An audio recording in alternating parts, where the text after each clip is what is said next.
Un astéroïde d'1 km de diamètre, le FO-32, vient de frôler la Terre.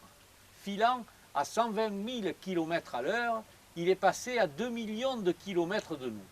Dernièrement, un astéroïde est tombé dans le Lot-et-Garonne.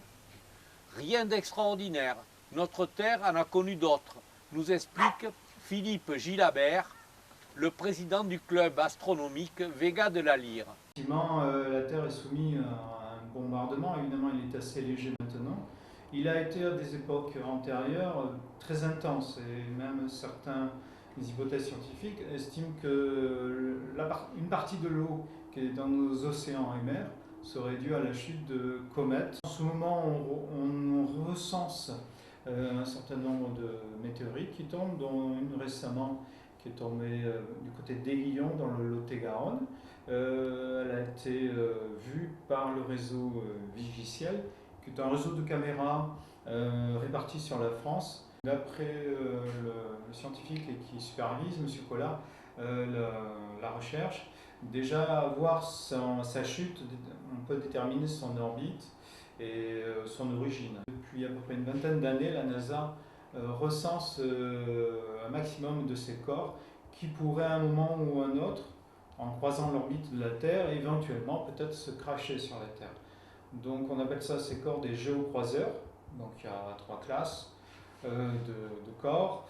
Ils sont classés disons par leur taille. Le risque d'un impact dévastateur existe bel et bien. En 2013, dans une ville dans la Sibérie orientale, ou occidentale plutôt, a provoqué une explosion en altitude. Ce corps mesurait peut-être 1 mètre environ de diamètre, et en explosant a fait quelques débris qu'on a retrouvés d'ailleurs sur le sol, mais l'explosion en altitude a été chiffrée à 440 kilotonnes de TNT équivalent, ce qui est quand même une très forte explosion qui a occasionné des dégâts dans la ville qui était toute proche. Des murs se sont effondrés, des faux plafonds se sont effondrés, des éclats de verre, etc. Donc ça a blessé plusieurs centaines de personnes quand même. Une menace prise en compte.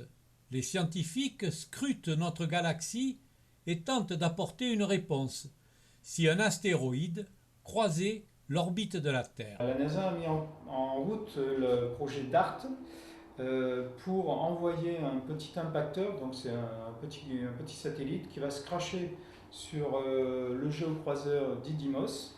Alors la fusée part cette année en juillet et l'impacteur se crachera sur l'astéroïde en octobre de l'année prochaine, octobre 2022.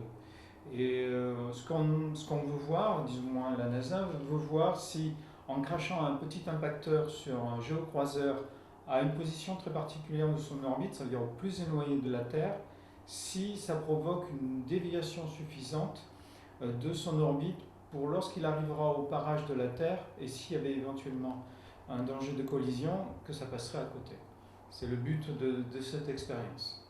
Il faut être conscient que la probabilité que ça arrive, oui, ça va arriver. Alors dans une vie humaine, c'est plutôt faible, à notre échelle, mais c'est vrai qu'on a recensé plusieurs centaines de géocroiseurs qu'on dit tueurs, c'est-à-dire dont la taille est supérieure à 130-140 mètres.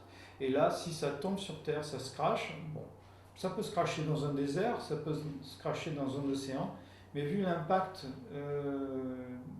du choc et l'énergie dégagée, provoquerait une immense explosion qui enverrait beaucoup de poussière dans la haute atmosphère de la Terre. Et un hiver de très très longue durée, toute vie de plantes cesserait puisque la photosynthèse ne pourra plus se faire. Ça serait assez catastrophique pour la vie sur Terre. L'actualité du ciel et du cosmos vous passionne? Rapprochez-vous du club Vega de la Lyre situé à Vayres. Les coordonnées s'inscrivent ci-dessous. Merci de suivre TV Entre deux Mers.